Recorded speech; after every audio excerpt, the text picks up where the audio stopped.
Hi, good. Welcome, everyone. Thanks for joining us today at our third session of the Emotional Wellness series. Welcome. And I'm really excited today to have Dr. Jennifer Medina with us, and she is going to talk to us about mindfulness, which is a word we hear a lot now. But what does it actually mean? And what does a mindfulness practice mean or look like? Um, so she's going to lay that out for us, and I'm so excited to have her join us. And I also just want to take a minute to say thank you to Kylie and Boston Scientific for helping to sponsor today's program, and to all of you for being here and for your generous donations. So thank you. And Dr. Medina, I'm going to go ahead and turn it over to you. Thank you, Meredith. Hi, everyone. It's nice to see so many lovely faces. Meredith, I wanted to actually ask, just kind of get a lay of the land. So I see all of our virtual participants. Do we have in-person live We people? do. We've got about 15 people in person and a few still arriving. Okay. And we will work on the camera not being so dark so you can see them. Okay, so We is just, that the Parkinson's point? That's who's that those are our in-person people, right? yep, you got it. Okay.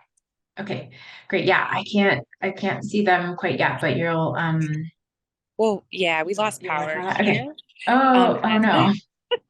So everything is a little bit, yeah, a little chaotic, Okay. but we'll see what we can do to get you to see the in-person audience. Okay. Okay. So can everybody there see me? Yes. Okay. Okay. So I just want to be able to see them too. Wondering how I see that you made me the spotlight. Um, see if I can change my view. There we go. Maybe the Okay. gallery view. Yeah, that's a little bit better. Okay. Great. And so just one more technical question. I can see the chat, and so the virtual attendees want to message me in the chat. That's great. Is there someone in the Parkinson's Point group that'll Yep. be a liaison or reach out to me? Is that where Yeah. you are? So yep. So we've got Okay. Bethany, myself, and Sarah here. So as people in our in-person audience have questions, we will show up on the Zoom and ask those questions Okay, for you. wonderful. Yeah. Okay, very good. Yeah, so I think I'm gonna talk for a little bit and then I'll have sections where I invite questions. So that sounds good. Just message me and I'll monitor that as well. So thank you. Thanks for the orientation. Um, okay, I'll get started. I am going to share my screen with a presentation, but we'll navigate that in a couple of minutes. Um, so thank you for having me. I love talking about mindfulness. I do it pretty often. And so I am really pleased to join this group and share something that I feel is really important in terms of managing challenges that can be brought on by something like Parkinson's disease. And this will be really a discussion that really applies to everyone. Mindfulness is really widely used initially for stress reduction, but I have my own personal practice that has really helped me manage the everyday stresses of my life and in my work with individuals who have neurological disorders. I find mindfulness to be really helpful as well. So thank you for coming to this presentation with some curiosity and maybe a willingness to hear something new or to hear something you already knew that was important for you to hear again. Um, so the way that I'm going to spend my time with you is we're going to start with just a gentle breathing and guided grounding exercise that I'll guide you through. And then I'm going to talk a bit about mindfulness and how the sort of foundation of mindfulness, and then how it can be used to manage the challenges of Parkinson's. I'm going to sort of flow through a lot of different topics and weave them together. Some things may stand out to you, others might feel really connected, and maybe some of it isn't quite for you right now. So I hope I have something for everyone, lots of resources and recommendations too. And just a brief introduction on me. So I am a psychologist.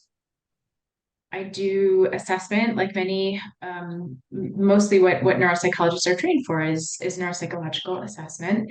But I also have a psychotherapy practice where I work with individuals in a more therapeutic way to manage the emotional challenges of lots of different types of neurological diagnoses. So brain injury, Parkinson's, Huntington's, epilepsy, concussion. So I really love what I do. My primary job is at WellPower, which is formerly the Mental Health Center of Denver. So I work in the assessment department there. And then a little private practice on the side where I do my psychotherapy. And I teach some classes and do things like this to connect with the community. So again, thank you for having me. We're going to do about a 5-minute exercise together. And so I am going to encourage you all to mute yourselves if you're virtually, just so we can do some elimination of distraction if that pops up. Um, and you'll just be asked to listen to me guide you through an exercise. If this is unfamiliar to you, I just encourage you to have an open mind. There's no right or wrong way to practice mindfulness. So let's go into that now. If you could get comfortable in your seat, wherever you are seated. I do encourage you to put your feet flat on the ground so you have this sense of feeling grounded. Do something comfortable with your arms and your hands so that they are sort of resting comfortably. And there's nothing else for you to do in this moment besides listen to my voice, nothing to learn or remember or write down. So just maybe put all of those things aside and get in a comfortable seat. I like to close my eyes when I do these types of exercises. And so I encourage you to close your eyes if that feels relaxing to you. And if it doesn't, you can just gently like look down the bridge of your nose so that your eyes feel relaxed. So go ahead and get in that position now and do any kind of wiggles that you need to do to sort of get all of the comfort in your body. Invite the comfort into your body. Close your eyes. And I invite you to take a couple of deep breaths just to help yourself get settled in any way that feels good for you. So starting to invite your body to be present in this moment and start to just sort of draw awareness to the space you're in now, the moment that you're in now. And as you begin to settle, allow your breath to go to its natural state without doing anything to control it. And we'll start to just sort of settle in, letting go of anything that you don't need right now, that's not serving you, that's not serving a purpose for you. And start to allow your breath to just feel relaxed without trying to control it. And you can focus on your in-breath and your out-breath, wherever that occurs most naturally in your body. So that might be your nose, your belly, your chest, maybe the back of your throat. So just explore where you feel your breath most noticeably. Your in-breath and your out-breath. And sometimes it helps to say in your mind in on the in-breath and out on the out-breath. Can help the mind concentrate on the breath.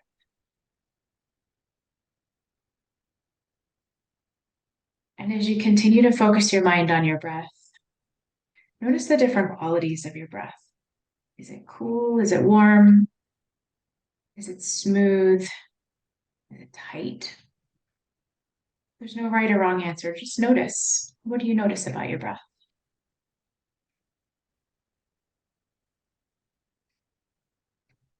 And as you continue to focus on your breath, you might notice other thoughts pop into your head.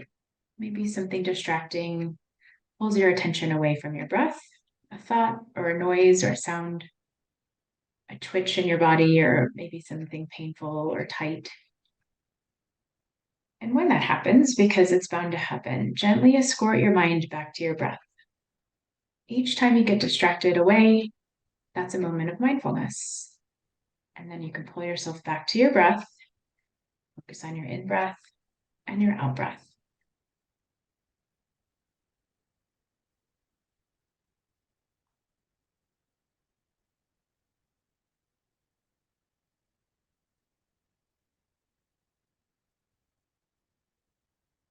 Now I'm going to invite you to explore other parts of your body, starting from your head, a slow awareness gently down your body, all the way to your toes over the course of several breaths.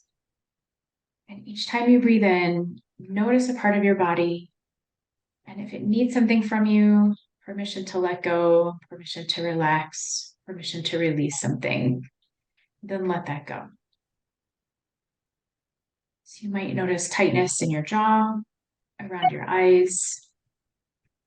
Breathe in and let that go. Just continue to do a scan, noticing any tightness in your neck, your shoulders, down your spine, your lower back. Is there anything there to release or let go? Move all the way down through your legs, your knees, your feet. And as you get to your feet, feel your feet heavy on the ground. Feel the ground supporting you. Notice that you're not doing anything to hold yourself up. So allow your body to sink into where you're seated. Allow the ground to hold you up, to feel stable. Take one more breath, do a scan, notice how you feel. Let that go. And when you're ready, you can open your eyes.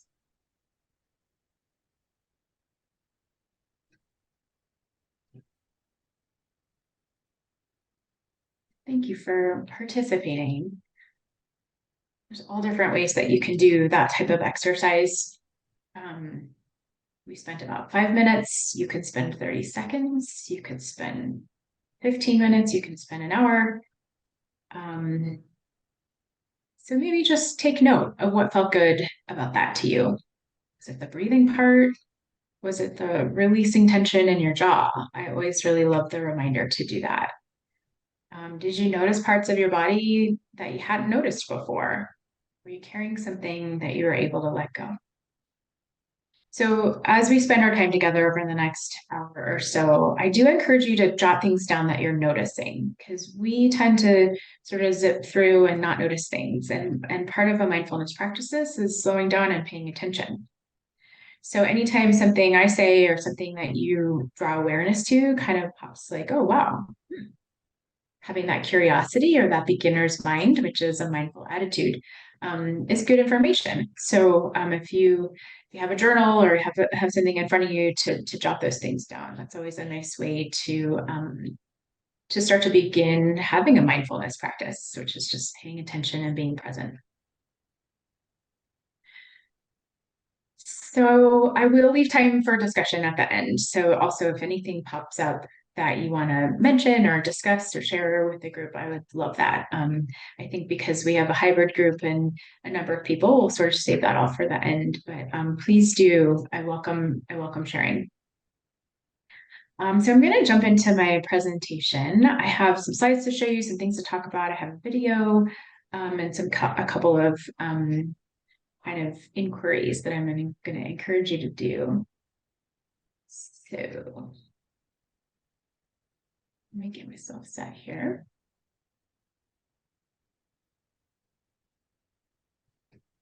I'm going to make them all big again.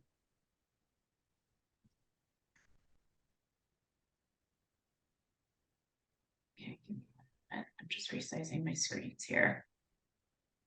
And I have two screens in front of me, as is often common these days. You'll see me looking to the side as I look at my slides. Um, I'm not paying attention to anything else but the information I'm talking about. Okay, I can see you all and I can see my slides. I can't see the chat. Let's see. What about this?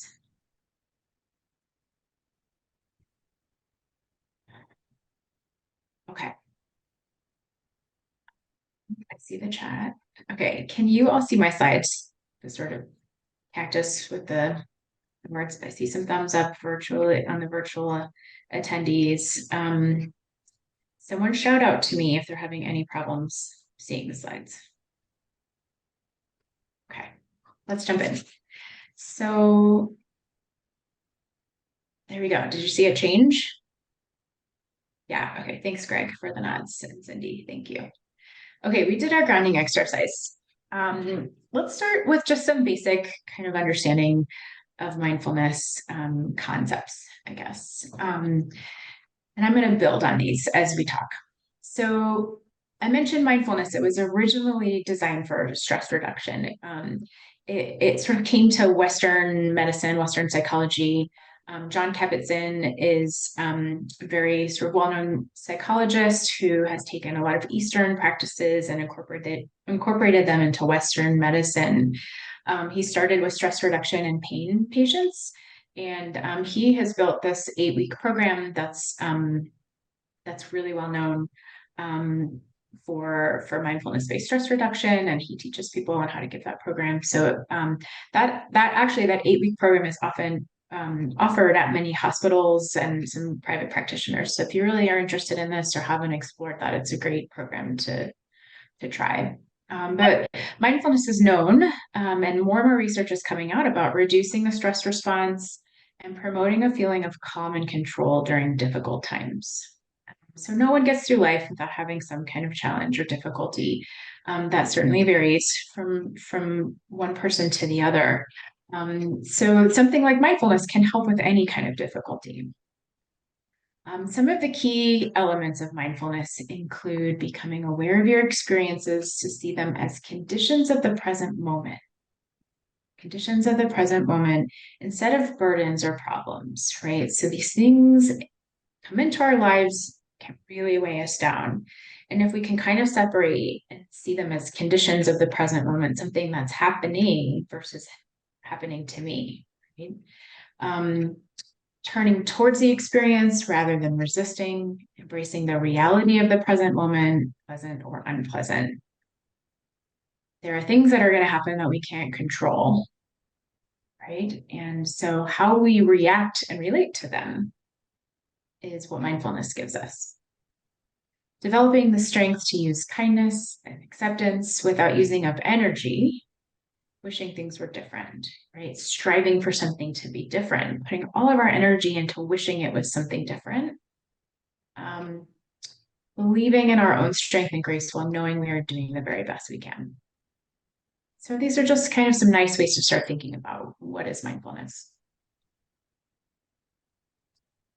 All right.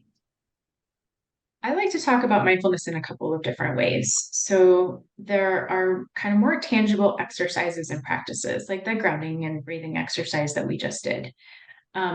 We often talk about mindfulness as a way of being instead of doing. So formal practices include things like breathing, grounding, kind of being intentional and more formal. Then there's also a set of attitudes and mindsets that I'm going to share in more detail on a different slide. These are the ways that we think, right? Ways that we sort of almost embody how we go about our lives, practicing these different ways of thinking. And then there's a couple of other things that can fall into attitudes and mindsets or practices, but they're just always really nice things, like having a gratitude practice or having gratitude for something that's occurred, setting intentions, which we'll talk about later. Self-care is mindful, right? It's a mindful way to give something to yourself. We can mindfully communicate. So we can have these sort of tangible practices. 3 times a day, I do a 5-minute check-in or a breathing exercise, or something challenging happens and I'm going to use my mindful attitude of acceptance to manage how I feel in that moment. Or we can just kind of have some lifestyle practices like a gratitude practice we do once a day. Okay, so how can mindfulness help with Parkinson's? You'll see the words present, future, and past bolded there. And so let's talk a little bit about how Parkinson's can impact all of those periods of time in our lives, right? In the present, Parkinson's, whether you are living with Parkinson's or you have a loved one living with Parkinson's, there's this constant changing of in the body, right? Kind of navigating something new is happening, or medications are affecting me in this different way, right? So that can be really challenging as this sort of constant change of symptoms, never knowing all the time what to expect. There can be a lot of social isolation as people live with Parkinson's. It can impact daily functioning and independence. There is a sense of losing control, which can be really challenging. And a lot of the work that I do with people is to manage anxiety that can be really common in Parkinson's. Um, so people talk about burden on their families or worry, feeling embarrassed, feeling a burden. So there's just so many things that in the present, a daily experience that can be really challenging about living with Parkinson's. And then certainly with any kind of progressive condition, the future is just always right there. Like what's going to happen? What if this happens? When will this happen? Right? So the future just feels very present sometimes with Parkinson's.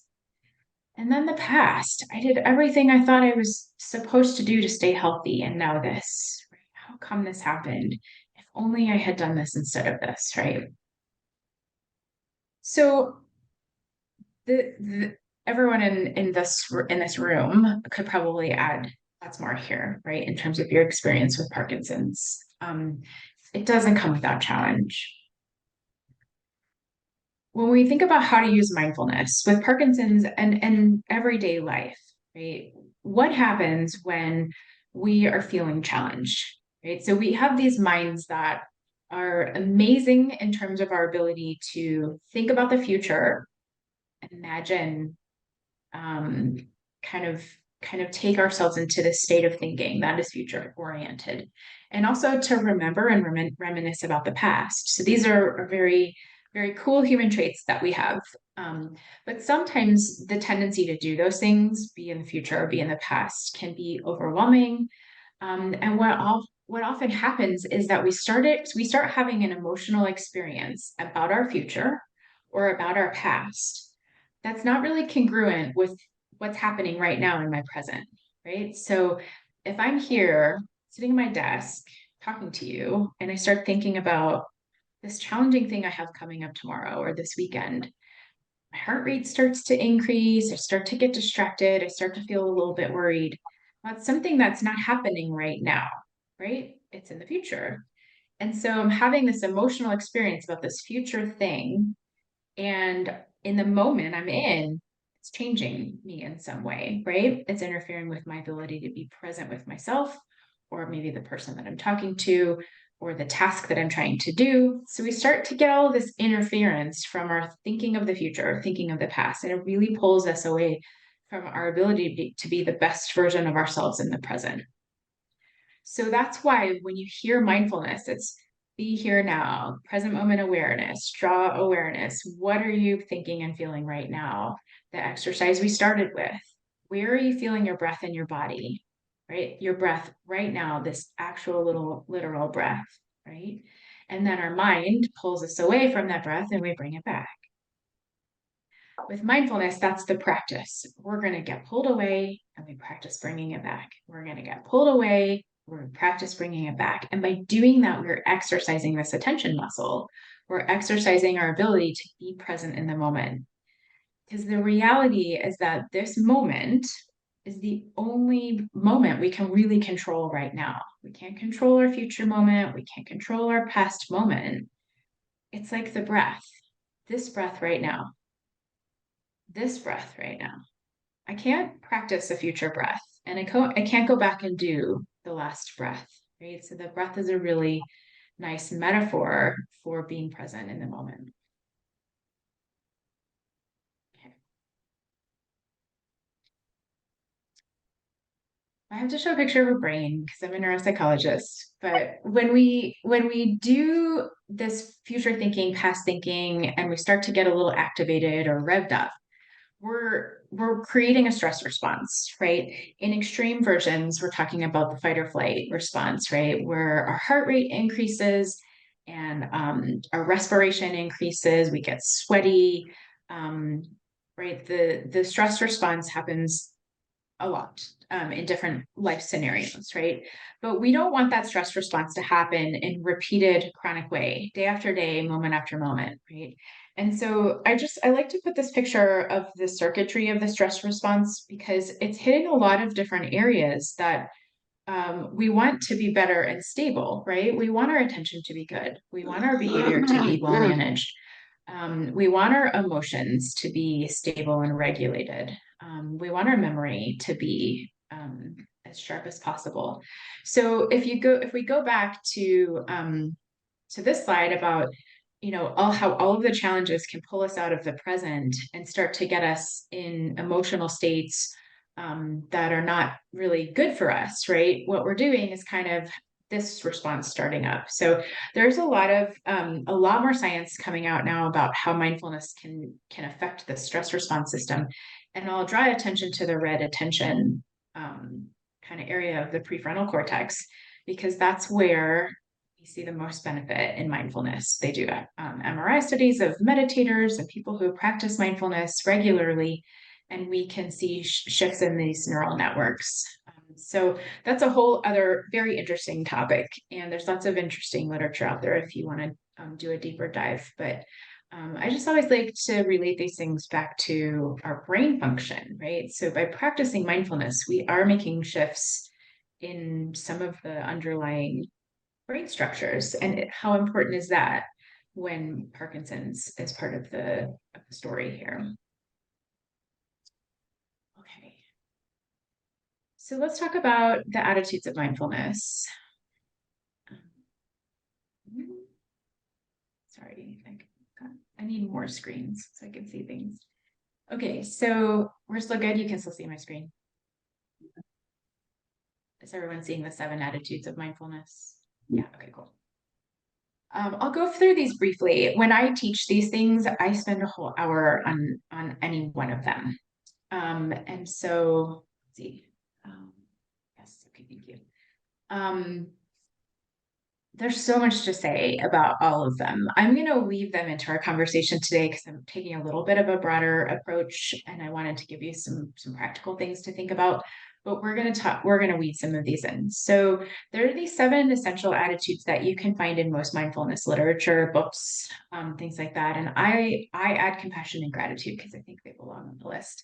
And you'll see those show up a lot too. But let's start at the top. So non-judging is taking the position of an unbiased, non-reactive, non-critical witness to your experience without judgment, right? We are usually our worst critics of ourselves, right? And so it's a lot easier to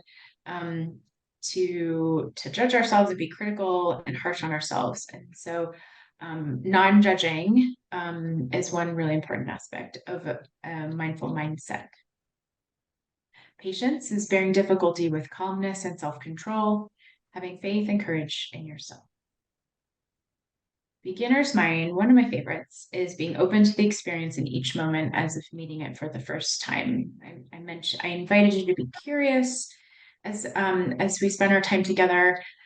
When I think of beginner's mind, I always think of like 5-year-old child when they see a fire truck for a while, right? They see a fire truck for the first time every time, right? It's like the fire truck's coming, and it's so exciting, and the sounds and the visuals, right? And parents really like encourage this. It's like so exciting every single time, right? And so what if we went about our lives feeling that excited about things we've seen over and over again? I'm Right? sorry It's to just this different interject. perspective. Yeah. Sorry to interject. We're having an audio problem over here. Do you mind pausing just a moment? Oh, sure, sure, sure. All right. Sorry. Thank you. Yeah.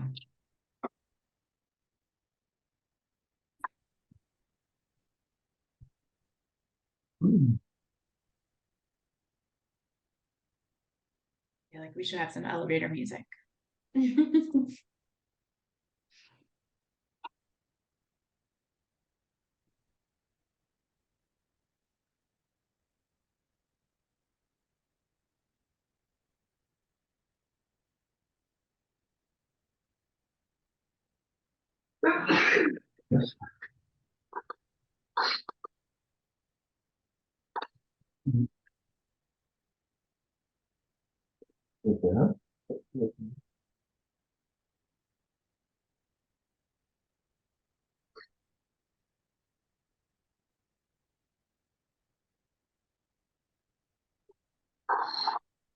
Uh,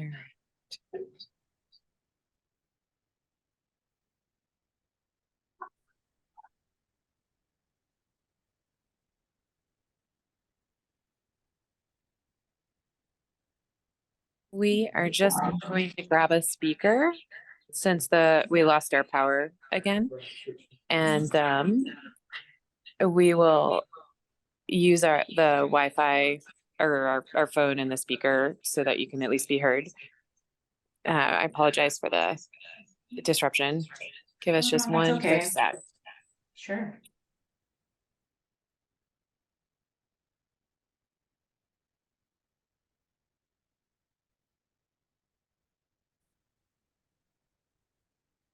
Technology, it either works for you or against you, right? Jennifer, Yeah, can you hear me? I can. Greg? This is Greg. For those who can't hear me or see me, um, I'm looking at your list of 7 essential attitudes, and in many ways, a lot of these same things come from my spiritual practice. I am a person of belief in you know, having to be Christian and all those kind of things. But it could literally be anyone's spiritual element. Is that a part of mindfulness or a subset or a different set of things? For example, when things go wrong, like this technology, people with mindfulness, I think, have the ability to kind of go, okay, it just went wrong. It's not that big a deal. People with a spiritual faith see things that happen that to others may upset them and turn them into wild shenanigans. Mm. You see it more as, well, if that's what God wanted to have happen, that's what'll happen. Can you talk about maybe either the differences or the symbiotic relationship between the two? Yeah, it's a great question. I feel like asking that question of different people would generate so many different and very interesting responses. I can give you my take is the mindfulness that I practice and teach is, I guess I would say, for lack of a better word, more secular because I don't incorporate any kind of theoretical kind of source. But I think, Greg, you're onto something. These things, they're rooted in so many different types of belief systems, right? I'm just gonna pause for a second. Meredith, are you all back? Are you still troubleshooting? Looks like they might still be troubleshooting. Okay, I didn't want to exclude them. But I think you're right, Greg. I think that it's great to take what feels familiar here and tap into your own belief system or to use your belief system to practice these things. So I guess I think that this is maybe just another way. It's not a right or a wrong one, and there is for sure there's overlap. I think that a lot of it comes from some Eastern philosophy, but but then where does it all come from, right? So you could get really kind of, sort of, I guess, theoretical about it, to explore how much all of those different belief systems are connected. But thank you for bringing that up. And I'll use some of the things that you said as we continue to talk, in terms of how people manage the challenges. Finished. Approved by the health department.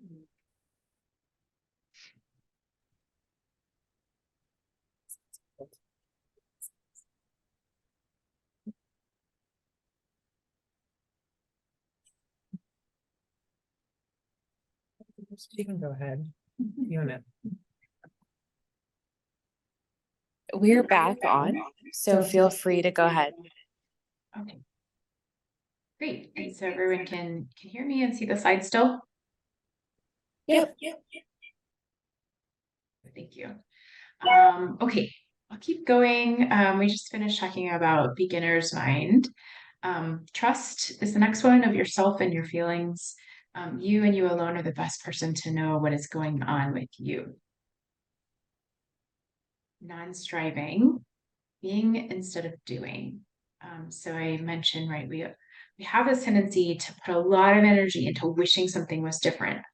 This visual of just like grasping and sort of grasping for something that we can never really reach, but putting so much effort into trying to get it. And a lot of times that's up here, right? We're wishing that something was different. We didn't ask for this to happen, and we spend a lot of time imagining if it wasn't happening, right? And sometimes it's important to understand that energy that we're putting into wishing it was different versus the next one, acceptance, or being with what is happening. We can actually spend less energy accepting something and use that energy for something else. So the willingness to see things exactly as they are in the present moment rather than as you think they are or should be. So when I think of acceptance, when we think of the root of that word is to take, acceptance, to take. You maybe didn't ask for it and you don't want it, but there is this act of taking it and saying, here it is, I have it, it's with me. Acceptance is a hard one. Nobody wants something they don't want, right? And so I get a little bit of pushback when I talk about acceptance because it's like, well, I don't want that. So I don't even want to talk about acceptance because I don't even want it. And so it's not about wanting it. It's about acknowledging that it is, taking it. And then letting go, not attached to something, right? Not clinging to views about yourself, how they should be, how you want them to be. You can kind of see how all of these are very interwoven, right? Letting go and non-striving, non-striving and acceptance and being patient, right? So they are all very connected. And then I mentioned compassion and self-compassion, right? So treating yourself with kindness despite the difficulty. And gratitude. Gratitude is a wonderful way to cultivate a sense of feeling joy or being present in the moment. If you're practicing gratitude for something that you're experiencing, right, you're inherently being present in the moment.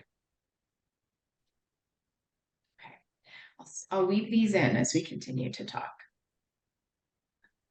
Okay, just checking in with the chat and I'll move on to the next slide. So I like to talk just really briefly about the ABC of mindfulness. And I wish I made this up because it's really lovely. I am stealing it knowingly from another practitioner I was at a mindfulness retreat with. And I was like, I'm totally using that.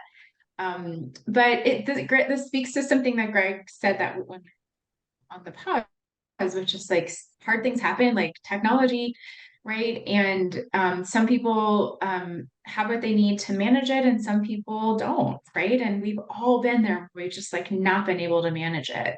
And so this is a nice kind of conceptual or visual way, because I do a lot of talking, but I like to put visuals in front of people because that helps me solidify the concepts too. So through the ABCs of mindfulness. So you should be able to see 3 different size glass jars here. And in person, I bring actual jars and demonstrate that. But there's a little jar, a medium-sized jar, and a really big jar. And we're going to start with the little jar. And the jar represents the space that we have in our life to manage all the things that are going on in our lives, right? Family, career or finances, health, Parkinson's, COVID, right? All of the things that just are a normal part of being a human being. We have this jar that represents the space we have to deal with all these things. And a lot of times our jar is totally full, right? And something like Parkinson's is going to constantly be putting something in the jar so that's full, full, full all of the time, right? And what happens when you have a full jar and you put more liquid into it? It spills over, right? So what's spilling over for you? Is it your emotions? Is it your cognition? Is it your relationships? Is it you not being yourself, right? Taking out your selfness is spilling over, right?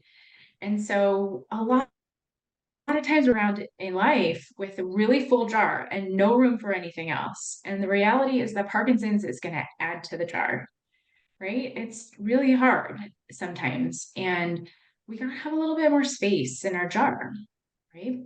So the space moving up to the next size jar is mindfulness, right? So we practice mindfulness in the ways that we're starting to talk about using the attitudes, by breathing, by being present in the moment.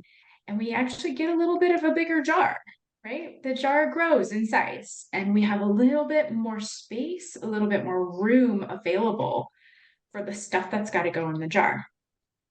Now, just because you have a bigger jar doesn't mean you should put more stuff in it, right? You take the same amount of stuff from the last jar and you put it in the big jar. And when something happens and you need a little wiggle room, you've got some space without it spilling over, right? And ideally, that same amount of stuff that goes in the first jar goes into the big jar.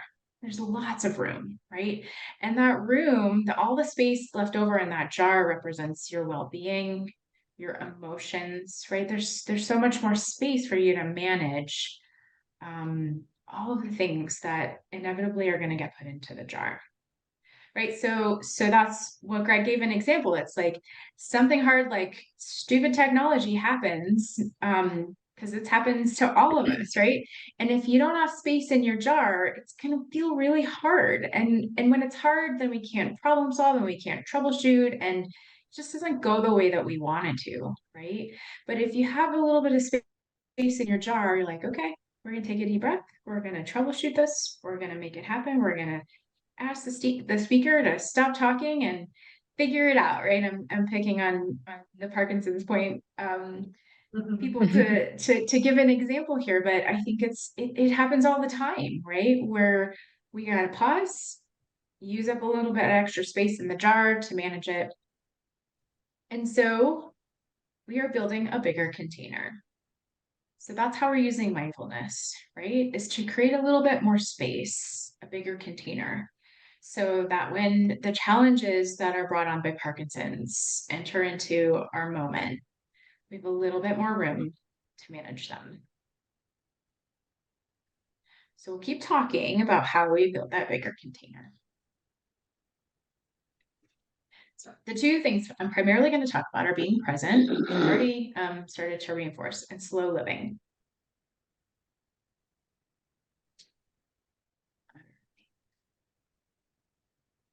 So this is a slide I use with everybody that I talk to because it applies to everybody, whether you have a brain injury, Parkinson's or Huntington's, or no neurological condition. And I talk to healthcare professionals about using mindfulness. So how often have you been in the shower and forgotten whether you've shampooed or conditioned your hair? Totally has happened to me. Yep. Left home, you're like, wait, shampoo, conditioner, I'll just do it all again, right? And why? Because we're not really paying attention, right? Have you left home in your car and arrived to your destination without really any realization of how you got there, like that autopilot phenomenon, which can be a little bit scary? Pass by a billboard or something on a familiar route and realize for the first time, only to find out it's been there for years. Like, hey, did you see that new restaurant? And your family is like, that's been there for a long time, right? Missed your exit on the highway, not recalled if you've taken your vitamins or your medication today, paid a bill twice, missed an appointment, showed up at the wrong time, completely forgotten something important that a loved one has told you, missed the ball at work when you're usually spot on, right? So these things happen to all of us, right? And so they're especially important because some of those things, like some of the cognitive challenges, missing medications, forgetting appointments, these are really important when managing Parkinson's, right? So what's happening here is that we're not paying attention, right? Because when we were driving or when we're shampooing our hair in the morning, we are not thinking about shampooing our hair. We're thinking about what we're going to do later that day, running late, all the things I need to get done, that thing I need to tell that person, right? So remember the slide about the past, present, and future. Many times we're in the present, but we're thinking about the future. And then we're like, wait, shampoo or conditioner, right? Like we can't remember what we just did in the present moment. So it's an example of how our mind just has this tendency to pull us out of the present. And really, it comes down to attention. And remember when I showed you on the stress response slide that the science around mindfulness is really showing changes in the attention network. So again, a lot of evidence to use mindfulness to enhance our attention and be present in the moment. Does it matter every single day if you remember whether you shampooed your hair? No.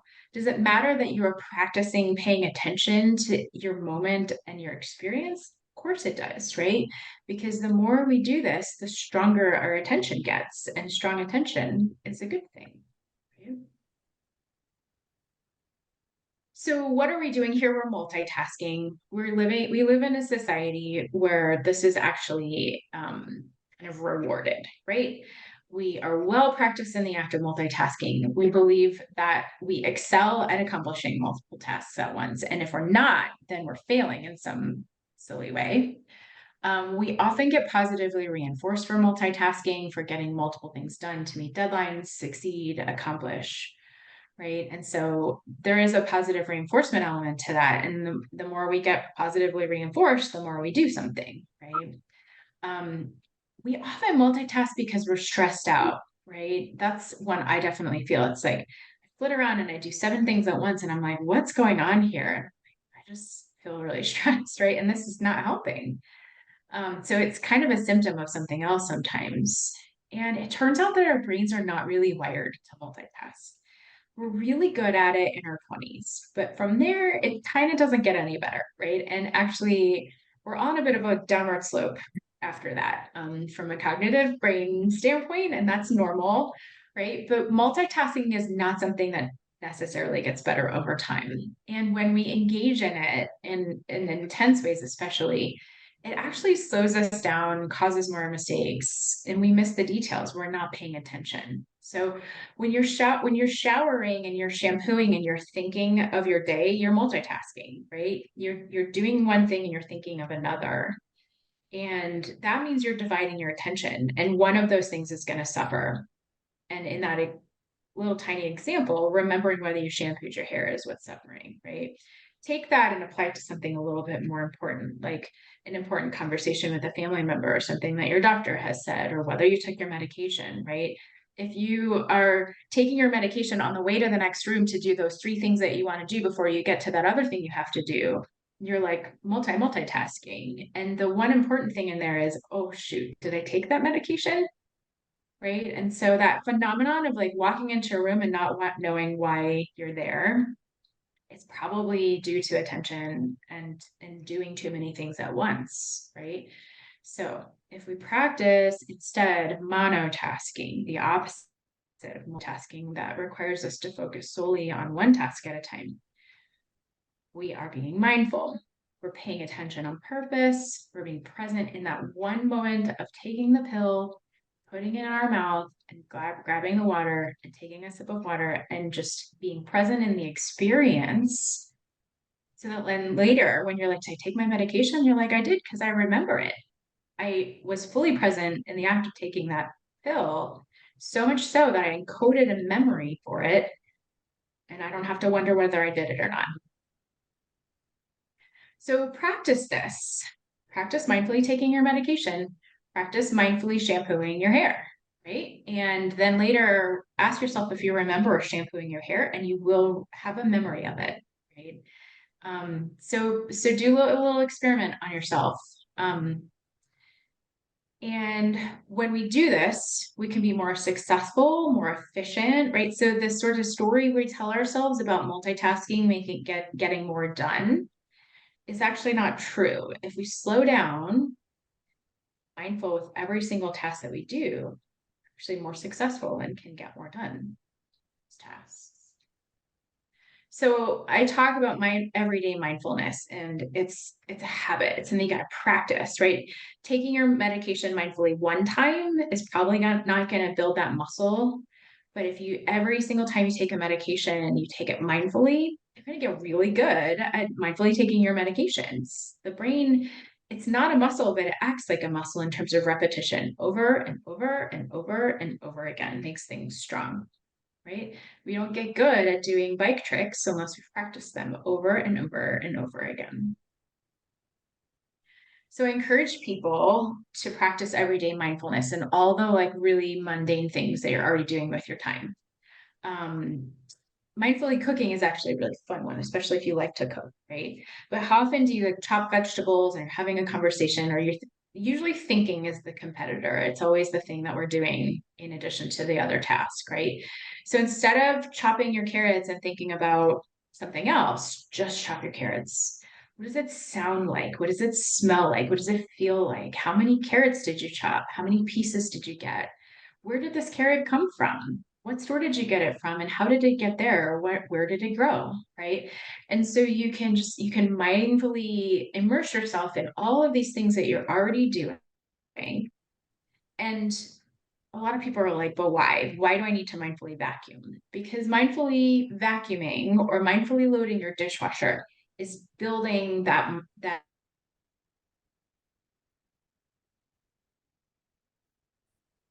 it really does matter. Like safety. If you're paying attention when you drive, it matters when you're paying attention in conversation with your loved one, right? And so these are ways we can build that strength.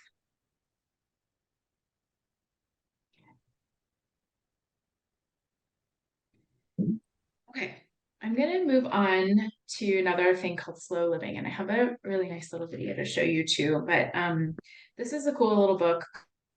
Okay, so this book is really nice. It has a quote and then explains some meaning behind it. And the quote is, "Nothing is so intolerable to man as being fully at rest."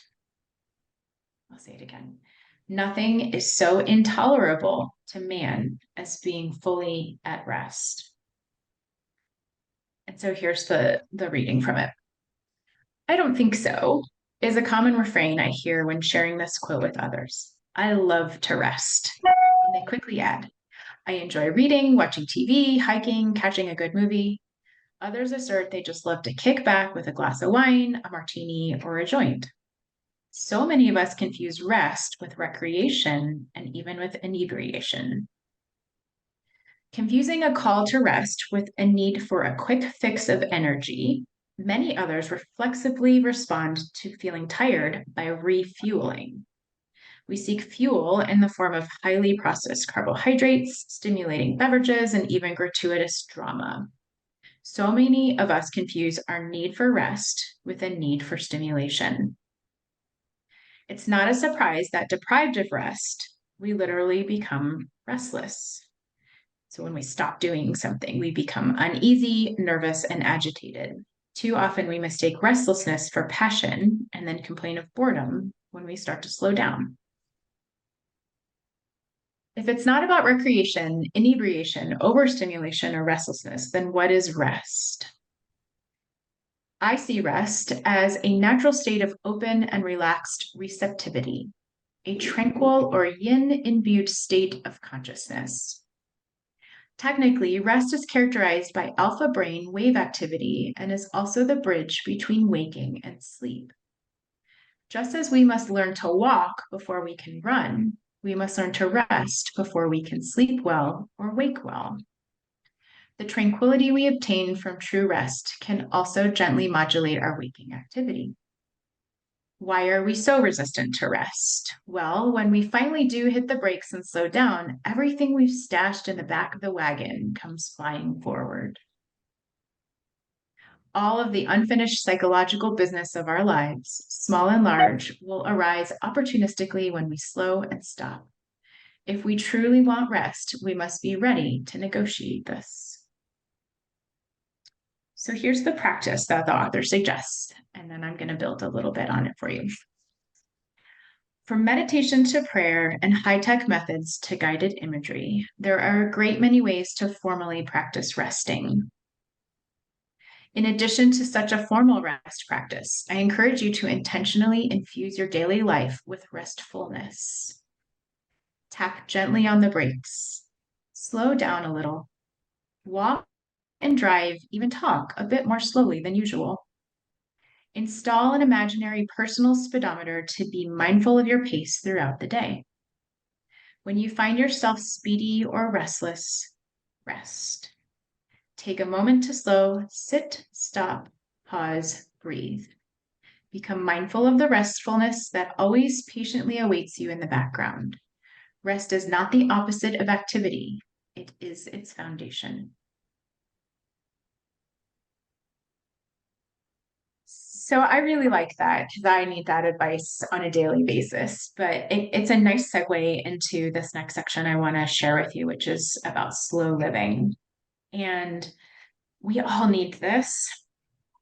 And it's also, I think, really relevant to Parkinson's, where your body is forcing you to slow down, right? Cognitive slowing, motor slowing, right? And it's kind of like, what if I give you permission to slow down because it's actually really good for your mind, for your brain, for your psychological well-being, right? If we were just allowed to slow down and it was this societal norm, how much better would all of our well-being be, right? So this concept of slow living, if you're a foodie, you've probably heard of slow food, the slow food movement, right? It's the opposite of fast food. And so I love this concept of slow living because we all need it. And we all need permission to have this way of living. And I will show you the book again because I see that comment. It's called Mindful Living. Sorry, it's not. It's called A Year of Living Mindfully, 52 quotes weekly and 52 quotes weekly mindfulness practices. And so the author is Richard Fields. I'm not sure if it's in publication anymore. His name up there. This was like a mindfulness conference that was put on for a couple of years.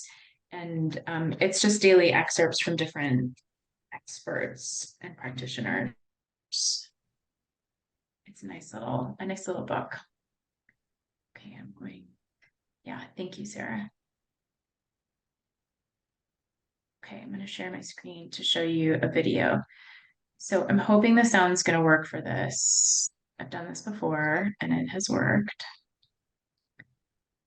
It's 8 minutes, which might actually feel like a long time, but it's also a really nice way to practice being mindful for 8 whole minutes by just listening and just like mindfully being present with the video. It's really nicely done. It's pretty. It's got nice music. So I hope you like it. Okay. Looks like I have a slide. Before that, what is slow living? Okay, so I'm going to introduce this and then show you the video. A slower approach to everyday life, mindfully being present. These are the things that I think of when I think of slow living. So connection, commitment, purpose. It involves a mindset, right? So faster and more isn't always better. Consuming less. Okay, I guess I have a couple more slides before I show you the video. So why slow living when living with Parkinson's? The wiring is changing and might run a bit slower. We have slowed cognition with Parkinson's. We've accelerated thinking and feeling, right? Which is not slow, but we want it to be slower. Many things take a lot more time and effort to manage. So slow living is an opportunity to focus on what you have, not what you don't have. Some gratitude in there. And this is a question I like to talk about when I work with people with Parkinson's. It's asking yourself, what can I do with Parkinson's instead of what I can't do? Okay? So this idea of slow living is going to emphasize that. What gets in the way of slowing life down a bit, right? I think high expectations is at the top of the list, right? And we can pull in the multitasking and getting a lot done, feeling like we need to be productive. So that can really interfere on realistic expectations, trying to please others, taking on more than we can handle, non-acceptance. So when I think of when we're not in a slow living mindset, we're in a fast living mindset, a multitasking mindset, things that come to mind for me are stress, overwhelm, feeling anxious, being self-critical, right? So not practicing non-judgment or compassion, being critical of ourselves, pleasing, feeling like we don't have enough time. And when we are slow living, these are the words that come to mind for me: peace, contentment, relaxed, at ease, spacious, enjoyment. So I prefer the column on the right side of my screen. When we're slow living, that's who I want to be: relaxed and content, spacious, enjoying, feeling at peace. Okay. So I'm just going to play this for a couple of seconds to make sure that the sound is working okay, and then I'll show you the video.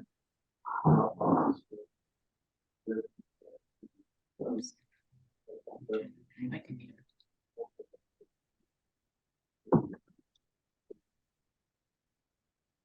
Okay, can everyone hear the music?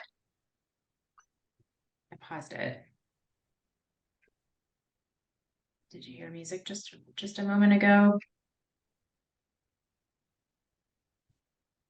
Sarah, I don't know if you're there. I just want to make sure that the sound is coming through. So I'm going to play it again. Can you hear the music? No. No, Brian's Sorry, saying. unfortunately we can't.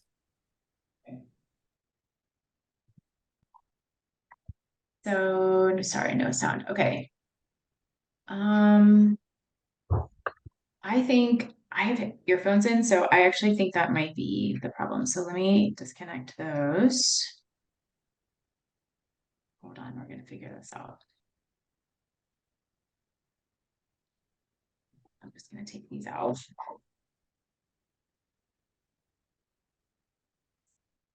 Hold, please. Let's see.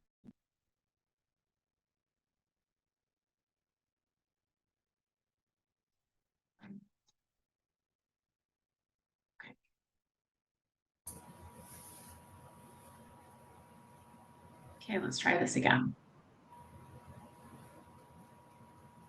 Oops, I'm trying to change my sound.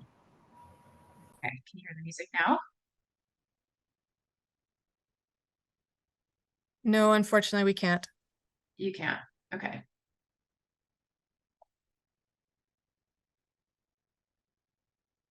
Let's see. Hang on, let me try one more thing.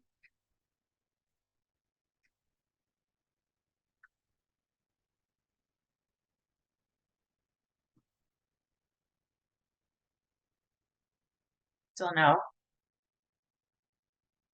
Sorry, unfortunately still no. Okay, thank you for the feedback.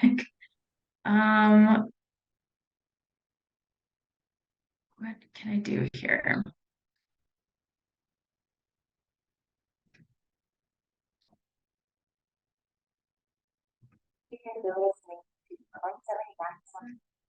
Oops.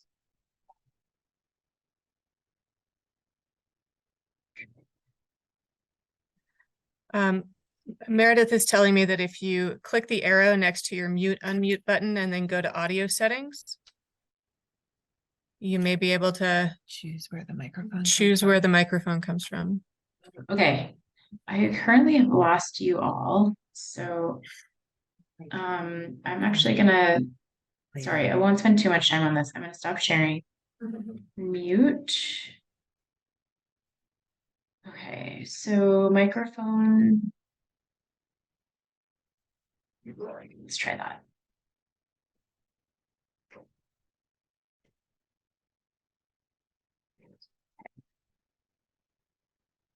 And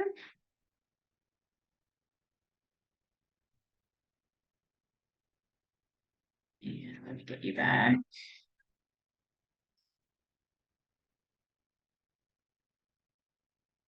Oh, can you hear it now? Sorry, I keep stopping it. Okay, let me.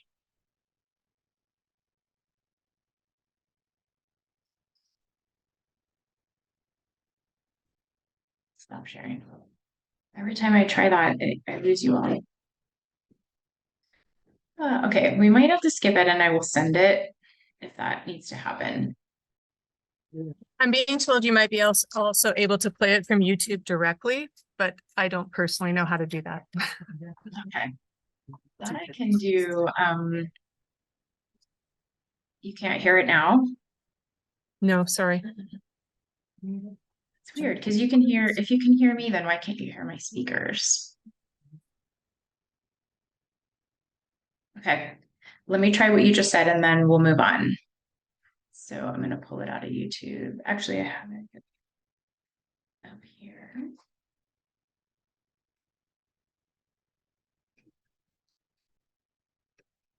Now we go back to you.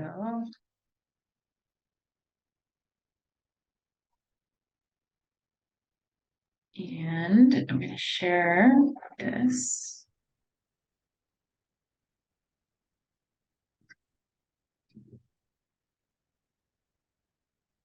Here now.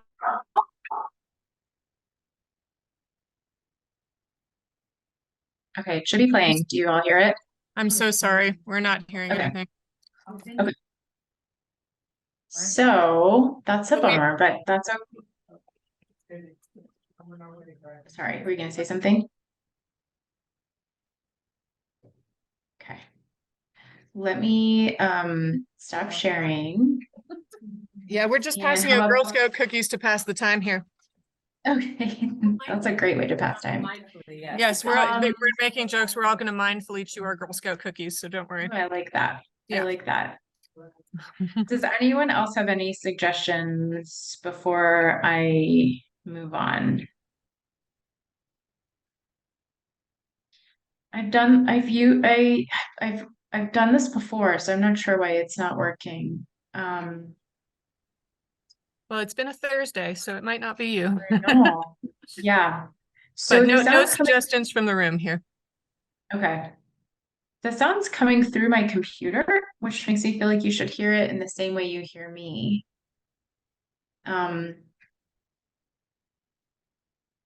Let's see. Let me do it without sharing. Thanks for your patience, everyone. Okay, one more time. Time can feel like I started to hear something. it's not loud enough.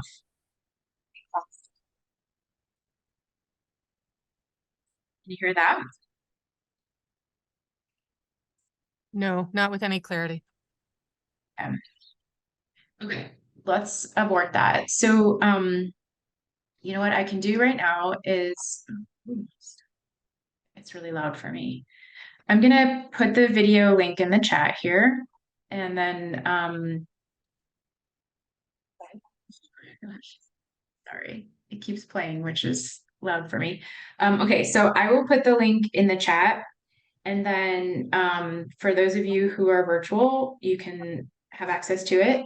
And for those of you in person, maybe you can watch it for the last 8 minutes. when we're done with this, you could watch it together. How does that sound? Good plan. Thank you.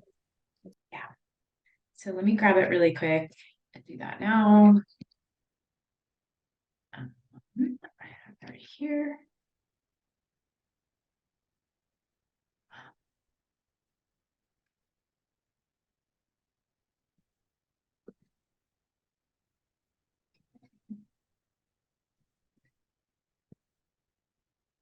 Okay, I just put a link in the chat there.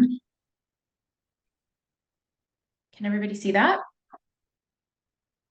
Yep, we got the link. Thank you. Great.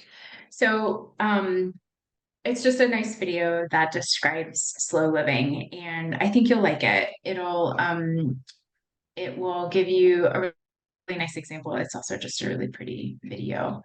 What I've also done is outlined the key points of it. So let's go over that. We've got about 15 more minutes in it, but I want to leave a little bit of time to chat. So I'm going to share my screen. So can you see my screen? Good. Can I get a thumbs up or a yes? Yep, we can see You're it. not seeing it. Okay, perfect. Thank you. Okay, so these next two slides are some of the highlights from that video that I would love for you to watch. It's really nice. Slow living is not. Slow living is not moving at a snail's pace or living life in slow motion. Slow living is moving at a pace that is right for you, being intentional and living a full life rather than a fast one. So here are some of the tips. This is directly from what she says in the video. So to practice slow living, notice and be aware of how you spend your time. Right? So be mindfully aware. Define what matters most to you. What do you wish you had done more of or less of in your life? Sort of like a reflection. Say no to the non-essentials and say yes to the things that matter. So that's a really nice mindful activity of sort of even making a list, like what matters to me most and what can I do without? What's a need I need to have versus a want to have first, for example. Make time for yourself, self-care, take it slow and check in. And then ask yourself, how am I feeling and why do I feel this way? What's changed? What is there more of or too much of in my life? What is there less of or not enough of in my life? And for me, because I feel like managing expectations is what prevents us from living a slow life, manage our expectations, keep them simple, and focus on what we need: downtime, slower pace. So this is exactly what she talks about. She even puts 5 points up in the video. So you will get to hear that again if you watch the video. So I'm going to just take a moment to summarize what I've talked about. Highlights, right? What is mindfulness? It's living present in the moment. It's building a bigger container so that you have more space to manage the challenges and fill your space with what's meaningful for you. It does help decrease stress, the stress response, and it involves practicing mindsets and lifestyle practices, mindfully showering, from mindfully showering to mindfully eating to mindfully paying attention to mindfully accepting and letting go. And slow living is intentionally slowing down the pace of life, taking time to savor the moment instead of rushing through it, using self-compassion, gratitude, and grace to show up in the best way you can be. So some ideas to get started. I like to invite people to commit to once a day of 5-minute practice. Stop, check in, breathe. I really like to do this in transitions. So right before I got online to meet with you, I sat in my chair, got myself oriented, took a couple deep breaths, kind of put my mind in a space for the next 90 minutes, right? And so I like to use transitions because that's kind of how my day flows, is from one kind of meeting or activity to another. But you can do mindful minutes in the morning, you could do mindful minutes in the evening. Saying grace is a mindful practice, right? Sending thank you cards is a mindful practice. So anything you're doing intentionally in the moment, purposefully. Setting an intention every day for how you'd like to show up. Saying it out loud, right? Today I intend to accept where I am without judgment. I intend to practice letting go. Whatever comes my way today, I'm going to practice letting go. Slowing down and living mindfully, building a bigger container. Just think about what that means for you and where you need more space. And then take inventory, check in with yourself. When you're going about your day, asking, is this contributing to my well-being? What do I need right now? Do I need more of something, less of something? What does pushing the pause button look like for me? So I invite you to set an intention, and I'll give you about 30 seconds to a minute right now to think about this. But there's a couple of questions there. Is there something that you've learned from this conversation? From something that came to you as you were listening to me talk that inspires you to try something new? So either close your eyes and think about that, or jot it down. What intention do you have for yourself? And it's nice to start that with, I intend to.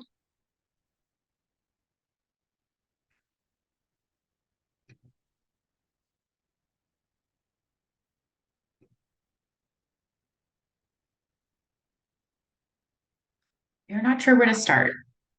This is my suggestion for you. Breathing asleep. It's such an amazing metaphor for all of this, right? I mentioned the breath is a literal representation of each moment. You all know how to breathe, so you don't have to learn something new. And you can spend 3 seconds, 30 seconds, 30 minutes, right? It's so accessible. So if you're not sure where to start, just focus on your breath.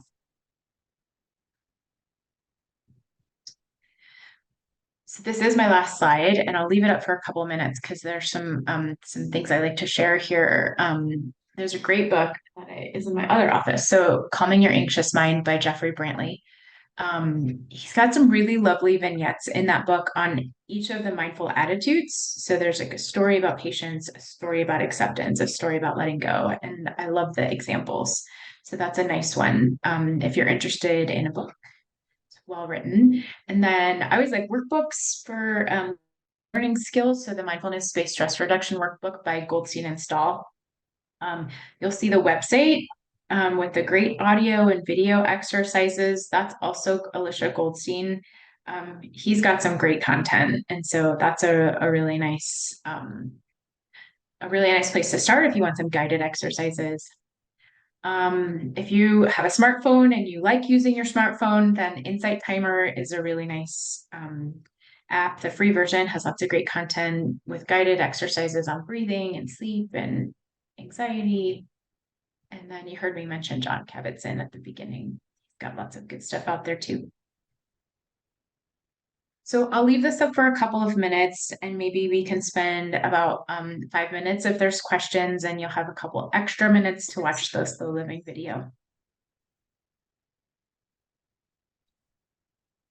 So if you are virtual, then wave at me if you have a question, and Sarah, maybe you can help out with in-person questions if any are there, or comments or shares.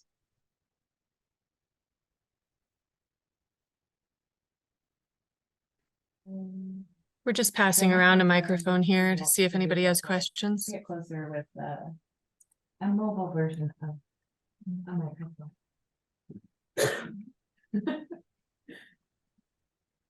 Any thoughts?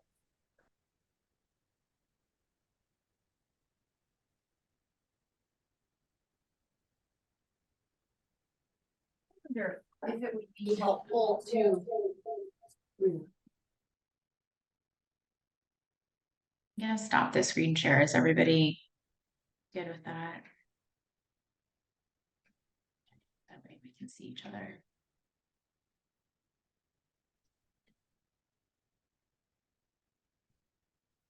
You are welcome. Thank you all for being here. I see the comment. Yeah, if you'd like to put a chat in the comment or a comment in the chat.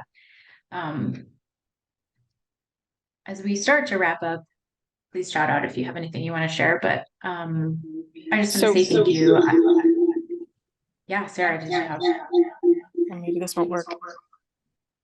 So while the people on this side are thinking, there was an online question about whether mindfulness could improve blood pressure.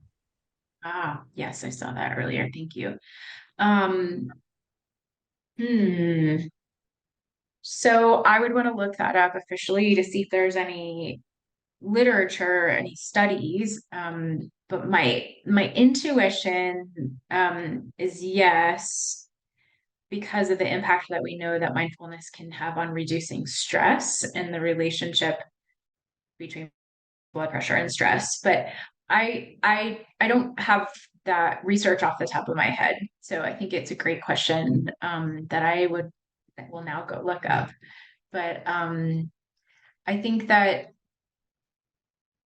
there's a lot to support mindfulness in overall health, sleep, specifically mood health, emotional health. But yeah, so that was not a very direct answer, but I think that I think there would be support for that. And this is Sarah here. I'll ask a personal question. So how do you feel about mindfulness apps? So all those kind of tools that are available, do you think that's a helpful way to start, or does that keep us tied to technology and have some detriments?